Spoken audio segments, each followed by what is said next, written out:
I've already recorded 2 videos, but another one just hit me in my head, and I thought that it'd be good to talk about because it's another thing that I love talking about.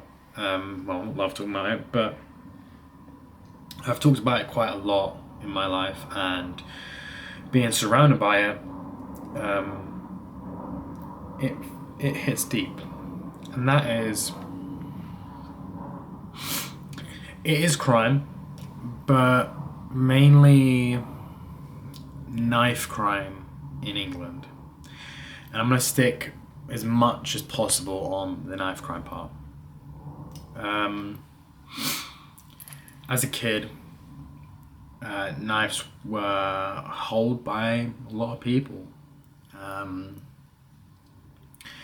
And some were used.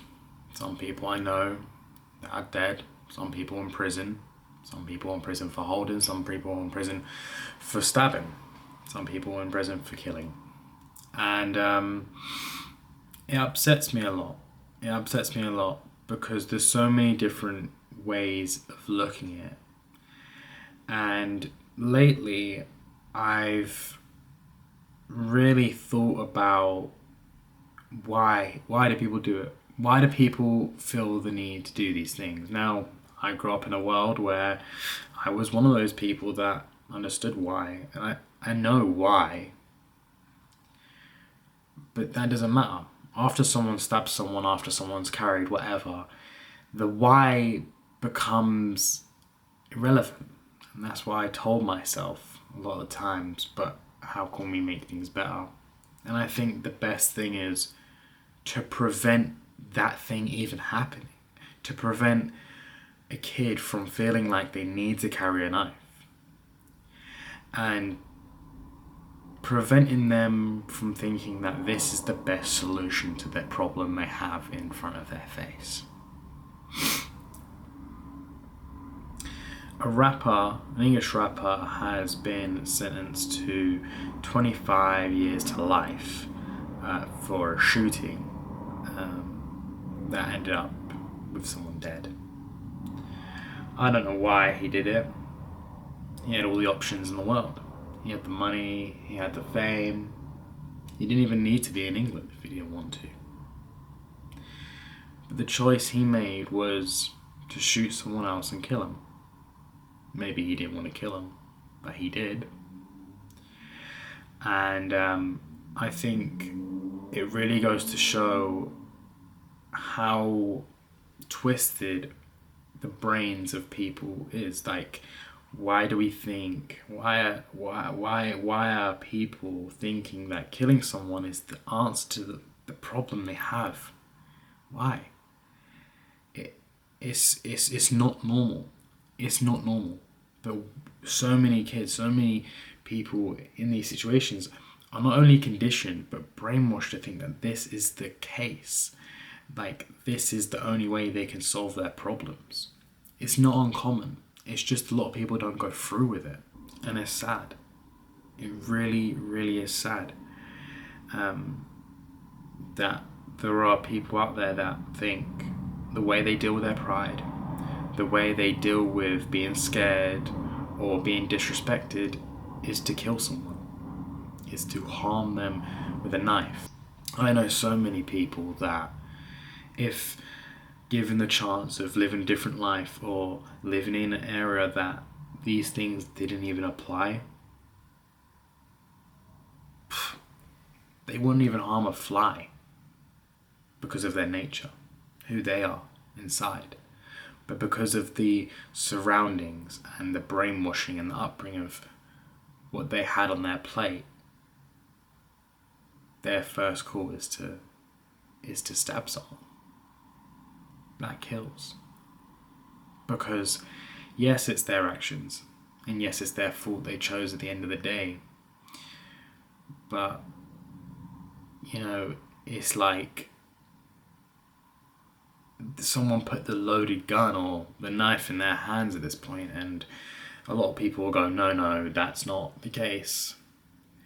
And I get that 100%. They make the choice that they make, and they have to pay for it. They have to pay for what they've done. But if they never lived that life, they never was in that era, they were never raised by the family that raised them, and they were completely somewhere else, they wouldn't even be in, they wouldn't do any of that. So then whose fault is it really? I think the blame needs to be split. I think for too long the blame has been put on just the parent, or just the kid, or just the surroundings of the area, or the culture. The blame needs to be split. I'm sorry, but it does. Because you cannot tell me that my phone, if I put it on top of an oven and turn it on, that it won't break.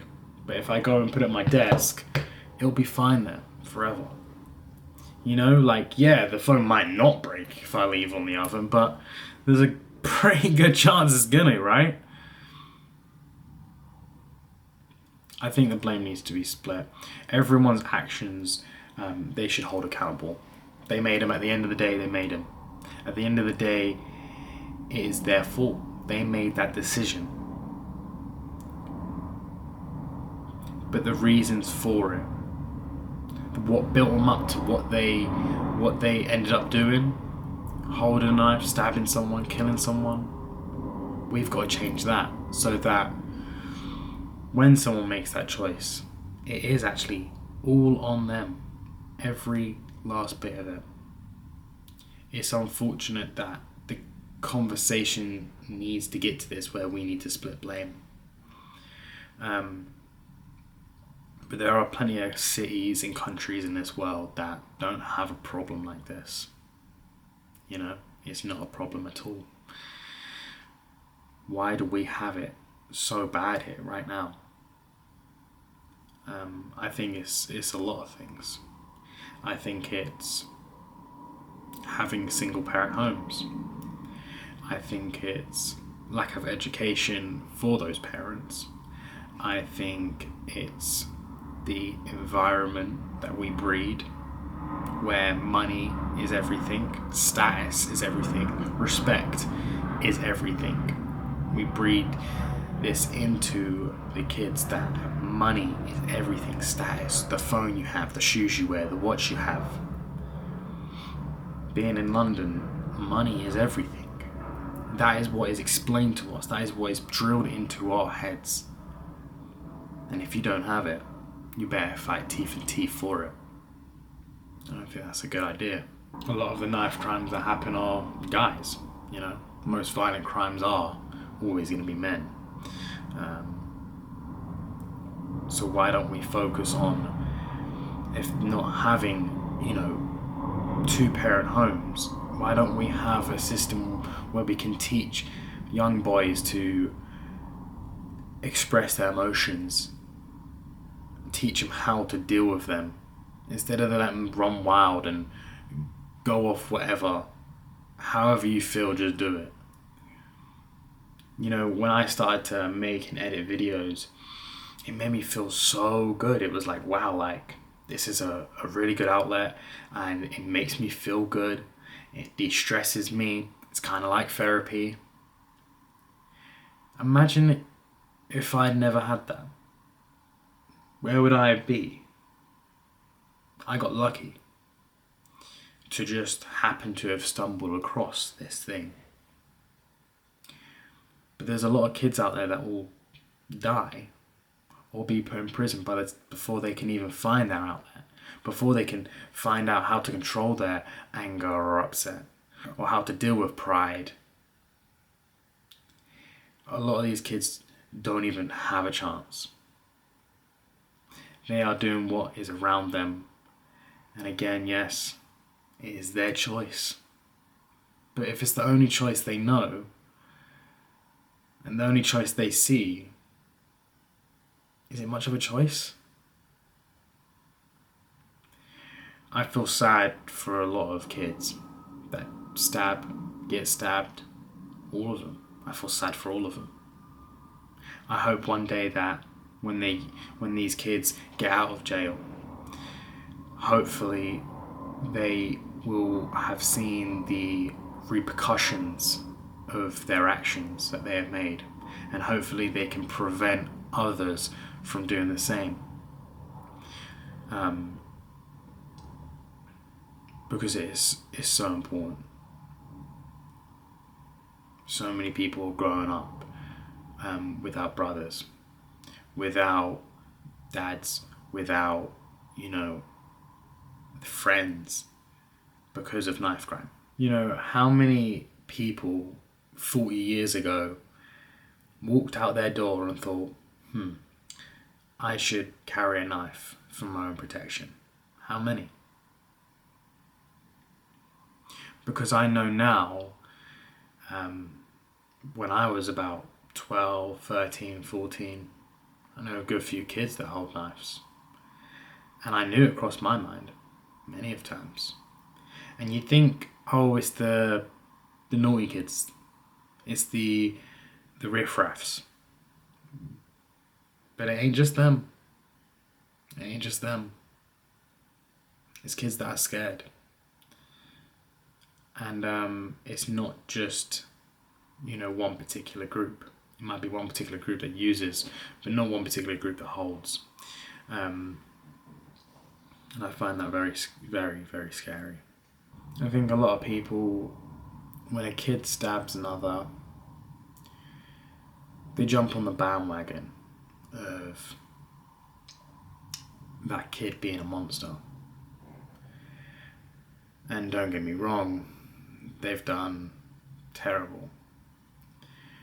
But I can't tell you enough times where the media paints a picture of a kid being a monster. People know these people that I've stabbed and not, right? And things go around and, given the chance, the person that got stabbed would have done the exact same thing to that person. So one is held up as a monster and one is held up as a innocent person. When given the chance, it could have been flipped completely 180, where the person that was innocent would be painted as a monster and the person painted as a monster would be the innocent. I don't think enough people understand that. Not all the time does that happen, but I've seen it happen enough times where it was just based off luck, whether they were painted as a monster or as an innocent kid. I don't think it should be on the flip of a head toss that happens.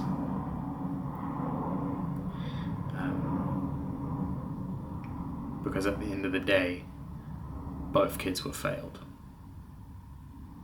A lot. Both kids were failed.